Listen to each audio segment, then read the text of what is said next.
सभी का बहुत बहुत स्वागत। भूपेंद्र, सबसे पहले तो देखिए, चुनावी वर्ष है, महंगाई की हम जिक्र कर रहे हैं, लेकिन सबसे बड़ा सवाल तो यही है कि इस बार राहत क्या क्या सरकार देने वाली है। देखिए, एक अच्छी बात यह है कि आर्थिक सर्वे से कुछ चीज़ें सामने आई हैं। आर्थिक सर्वे ने एक तो बताया कि तेज़ी से बढ़ती हुई अर्थव्यवस्था है, 6.8 अगर प्रोजेक्ट कर रहे हैं तो बड़ी बात है। और अच्छी चीज़ ये भी है इसमें कि इसका मतलब ये है कि कंपनियों का जो बैलेंस शीट है वो ठीक ठाक रहेगी। अगर किसी की नौकरी इधर से उधर हो जाएगी तो वो कहीं और भी पा सकता है। बाकी दुनिया की दूसरे देश हैं, वहाँ बड़ी क्राइसिस चल रही है, ये बात उसमें कही गई है। महंगाई सबसे बड़ा कंसर्न बताया गया है, प्राइमरी आर्टिकल्स की महंगाई सबसे बड़ा कंसर्न है, उस पर आज कुछ देखने को मिल सकता है। और दूसरा ईंधन और पावर, उसकी महंगाई वगैरह भी हमने देखा। ये तो रहा महंगाई साइड पर, जिसमें सरकार को कुछ न कुछ अपने ऐसी योजनाएं बतानी पड़ेंगी कि महंगाई को कंट्रोल कैसे करना पड़ेगा, क्योंकि महंगाई को दो तरीके से कंट्रोल करना पड़ता है। तो फिस्कल साइड, दूसरा monetary side. Monetary side RBI देखता है, फिस्कल साइड सरकार देखती है। और आरबीआई कई बार बोलती है कि फिस्कल साइड भी देखा जाए, तो आज सरकार देखेगी। अब रहा मिडिल क्लास। चुनाव के पहले ये पूर्ण बजट है, अगला बजट अंतरिम बजट आएगा। अब अंतरिम बजट से पहले सरकार की पूरी कोशिश ये होगी कि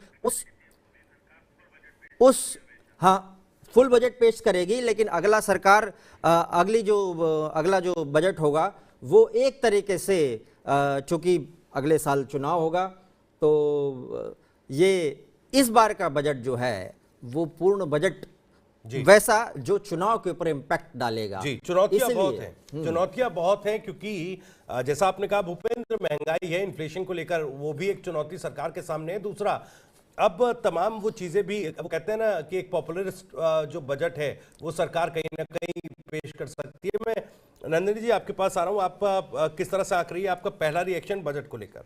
देखिए, मुझे तो ये लग रही है कि वित्त मंत्री के पास बहुत ज़्यादा स्कोप या स्पेस नहीं है जी। क्योंकि आप अगर आर्थिक सर्वे देखेंगे तो हमारे डेफिसिट काफ़ी है। मैंने 22 लाख की आमदनी और 40 लाख करोड़ की ऑलमोस्ट खर्चा हुआ है जी। तो डेफिसिट बढ़ती जा रही है।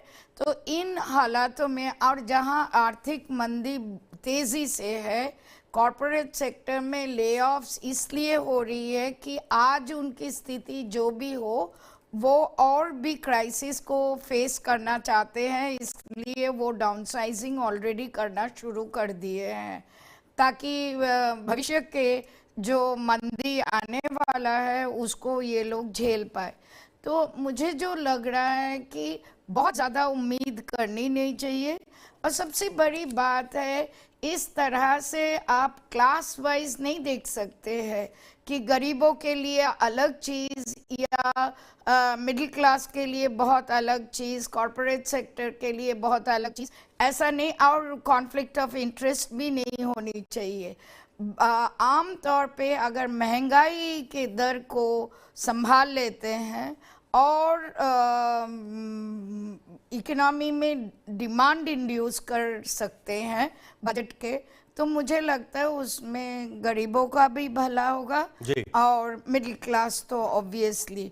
पर बहुत बड़ा कोई टैक्स रिलीफ मिडिल क्लास को मिलने वाला है मुझे नहीं लगती है। ठीक है, आप कह रही हैं बहुत ज्यादा स्पेस नहीं है। हाँ। और बहुत ज्यादा उम्मीदें रखनी नहीं चाहिए। इन्फ्लेशन रेट कंट्रोल करने का एक मुद्दा है और डिमांड मार्केट में इंक्रीज करने की एक चुनौती है। ठीक है, मैं लौटूंगा आपके पास। सतीश बंसल साहब भी हमारे साथ जुड़ गए, मार्केट एक्सपर्ट है। एक रिएक्शन सबका ले लो, उसके बाद इस चर्चा को विस्तार से आगे बढ़ाएंगे। राजेश अग्रवाल जी, पहले आपके पास आ रहा हूँ। किसानों को भी काफी ज्यादा उम्मीदें, कहा यह भी जा रहा है, कयास इस बात के लगाए जा रहे हैं कि भाई देखिए, इस बार किसान सम्मान निधि है उसको बढ़ाकर 8,000 रुपए कर दिया जाएगा। आप किस तरह से देख रहे हैं सर?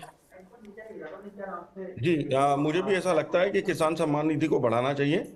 और उसके अलावा, क्योंकि गवर्नमेंट का आज बहुत बड़ा पैसा आज कृषि सब्सिडी में जा रहा है, फार्मर डेवलपमेंट प्रोग्राम तो होने ही चाहिए। तो मैं समझता हूं कि जिस तरीके से फर्टिलाइजर के अंदर आज इंटरनेशनल लेवल पे बहुत प्राइसेस बढ़ी हैं, उसके बाद थोड़ी कम भी हुई है, लेकिन बजट बहुत बड़ा उसके अंदर जा रहा है। तो जिस तरीके से नैनो फर्टिलाइजर्स की शुरुआत हुई है खासतौर से नाइट्रोजन के लिए, मुझे ऐसा लगता है कि गवर्नमेंट इसके अंदर अगर थोड़ा सपोर्ट करें तो सेक्टर बाकी सब चीज़ों में भी नैनो को लेके आएगा। और जो एक बड़ा बजट हमारा फर्टिलाइजर पे जाता है और किसान को एक हैबिट है कि मुझे बड़े बड़े बैग्स यूज़ करने हैं फर्टिलाइजर के, चाहे वो नाइट्रोजन है, चाहे वो पोटाश है, चाहे वो फॉस्फोरस है, उसको कन्वर्ट होके हम लिक्विड फर्टिलाइजर की तरफ या नैनो फर्टिलाइजर्स की तरफ जा सकते हैं। तो वो एक बहुत बड़ा एक उससे कन्वर्जन धीरे धीरे आ सकता है और सब्सिडी का बजट और बोझा भी कम हो सकता है। उसके अलावा मैं समझता हूँ कि पीएलआई हमारे सेक्टर में खासतौर पे इंडस्ट्री को आर&डी करने के लिए, नए नए प्रोडक्ट्स को डेवलप करने के लिए मिलना चाहिए, जिससे कि हमारे किसान को नए किस्म के पेस्टिसाइड्स, नए किस्म के बायोलॉजिकल प्रोडक्ट्स और नए किस्म के फर्टिलाइजर्स तीनों ही उपलब्ध हो सकें।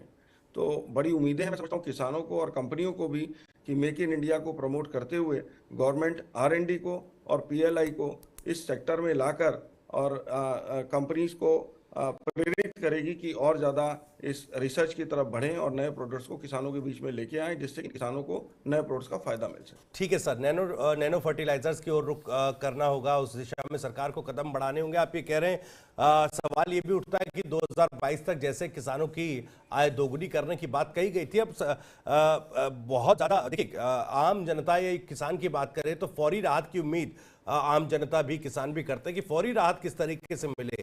बहुत ज़्यादा इंतज़ार के मूड में नज़र इसलिए नहीं आते क्योंकि जो मौजूदा स्थिति है उससे निपटना काफ़ी चैलेंजिंग हो जाता है। सतीश बंसल साहब, आपके पास आ रहा हूँ, मार्केट में किस तरह की स्थिति है और मार्केट किन उम्मीदों के साथ सरकार की ओर देखा है?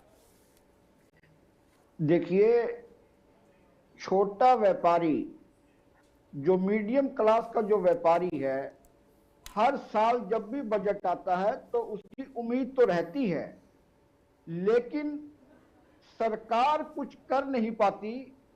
और जो मीडियम क्लास का जो व्यापारी है वो कोरोना काल से ही लेके बहुत ज्यादा दुविधा के अंदर है जी।